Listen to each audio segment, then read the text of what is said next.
I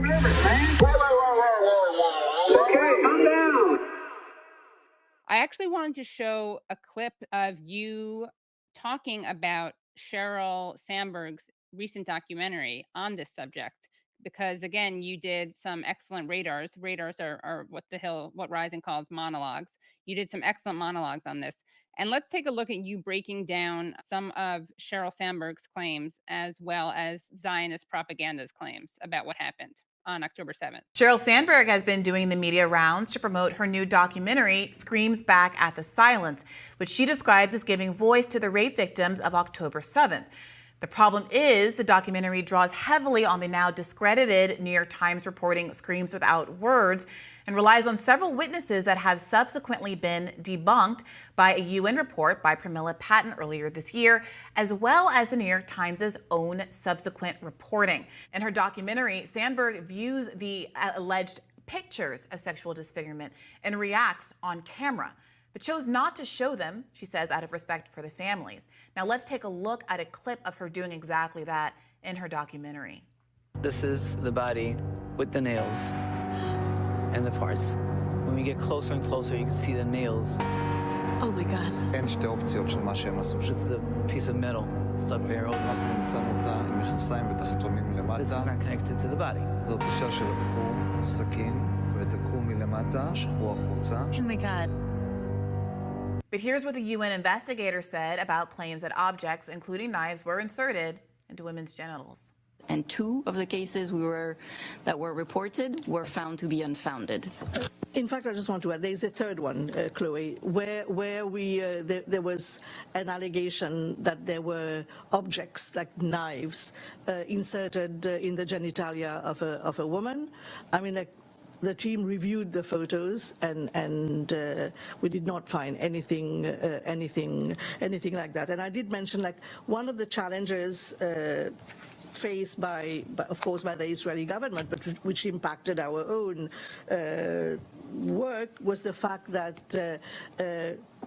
inaccurate, unreliable forensic conclusions were drawn by untrained volunteer first responders. And we give some examples. We give some examples in the report, such as interpreting an anal dilation as anal penetration, when, according to our forensic expert, we've extensive burn damage. This is what you get, anal dilation, and the position of the body as a result of severe burn damage, again interpreted as being sexual violence. If I remember correctly, it's been a while since I watched the full interview. There was a point at my interview with the hostage's sister where she also talked about having seen these kind of images, and then went on to say that, to try to evoke the idea that her sister, who she has had no contact with, regrettably, since she was taken hostage, must be or was likely the victim of rape at all. And I didn't even get into that with his sister, but there have been very few to almost none instances of hostages being returned who report sexual assault. And so the presumption that she seemed to want to make was not only that these Zaka reports were real, that there are these images that people are claiming to see that have shown sexual assault, but also that her sister must have been, I guess, because of the nature of Palestinians or the nature of Hamas in particular, despite there being kind of a history of evidence of this, have been the victim of assault too. And she became very emotional when she was describing this kind of fictive assault, from what we know so far of her sister. And that was a part of why the interview started to become so long and became pretty emotional long before that final clip that has been viewed so many times. It's also worth mentioning that after you were let go, there was a report done by the Times of London, which is hardly a left-wing publication, which really quite thoroughly debunked the claims of evidence. In fact, they hired like a dark web investigator to look for any images that had been deleted, and they found none. And again, you hear people consistently talk about the video footage. We know that they raped them because there's video of it. They took the video themselves, and there just isn't any of that. Again, I'm not saying that there wasn't. We'll have to see. Perhaps something happened, but there's certainly not evidence of anything. And there's beyond What we know for sure is that it was not systematic or systemic in nature. And moreover, if you wanted to make a case for at least let's say on October 8th for a disproportionate response, which I am no way advocating, but if you wanted to make the case, I would argue that there is enough that was gruesome and civilian deaths and et cetera that you could emphasize and point to without fabricating lies. And so the question really does come, how likely is it that there is going to be some new evidence of sexual assault that reveals itself when for 8 months there has been such a heavy reliance on such easily disproven lies? I mean, at a certain point, the choice to lie so bald facedly um, speaks volumes.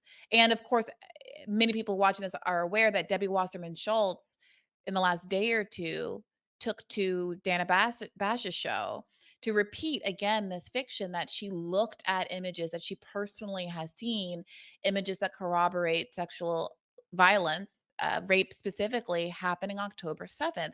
And they're able to get away with this because the amazing reporting that has been done by the Electric Intifada and Ali Abu Nitma and the Gray Zone in the Scroll account uh, never crosses over into the mainstream news. And they're able to talk about this with impunity. And I would also like to point out that I can't quite remember if it was this radar or another radar on a similar subject about October 7th rape claims. But I got an incredible amount of pushback about covering this story in particular.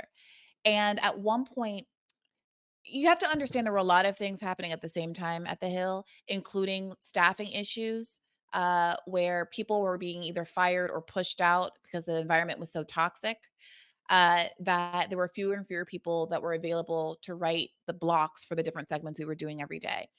Plus, we had this new producer, Joanne, come in. There were technical issues. There was a lot of just things that were making it very difficult to put the show out at the time.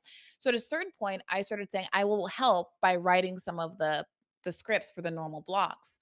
And I also, frankly, I had an incentive to do so because I could have the Israel stories come out the way I wanted them to, which wasn't really happening due to some of the staffing issues.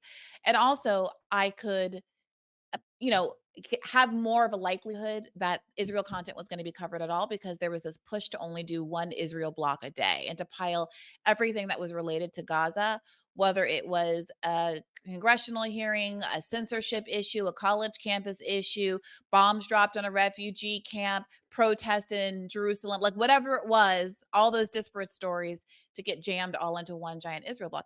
So when some of the reporting came, I think when that Sheryl Samburg story came out, or when some of the big one of the big October 7th rape stories came out, I proposed it as a block.